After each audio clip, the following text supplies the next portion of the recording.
Assalamualaikum warahmatullahi wabarakatuh. Perkenalkan, nama saya Ike Nurjana, Prodi Ekonomi Syariah Angkatan 19 Universitas Nurul Jadid Python Probolinggo dengan NIM 19104058. Di sini saya akan menjelaskan tentang pengaruh ekspor dan impor terhadap pertumbuhan ekonomi di Indonesia, yang merupakan salah satu tugas ekonomi internasional yang diampu oleh Bapak Haji Temi Wijaya SEMH.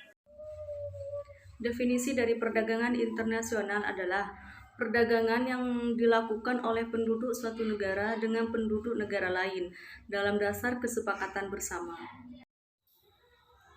Menurut Bank Indonesia, neraca pembayaran merupakan catatan transaksi ekonomi antara penduduk Indonesia dengan bukan penduduk Indonesia pada suatu periode tertentu.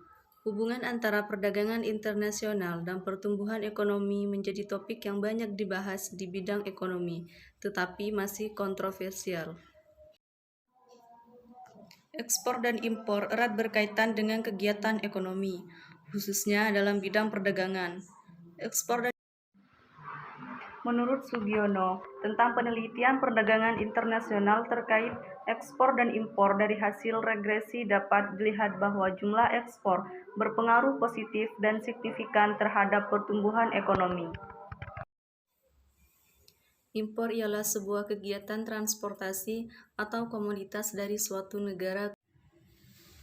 Impor berpengaruh positif terhadap pertumbuhan ekonomi, dan apabila barang dan jasa yang diimpor dari luar negeri meningkat, maka akan mendorong peningkatan kegiatan perekonomian dalam negeri, baik produksi, konsumsi, dan distribusi.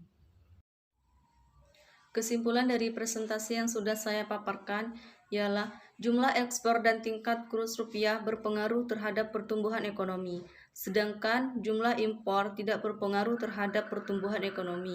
Kenaikan barang impor akan menaikkan barang produksi yang diimpor dari luar negeri, sehingga produktivitas dalam negeri akan menurunkan pertumbuhan ekonomi dalam negeri.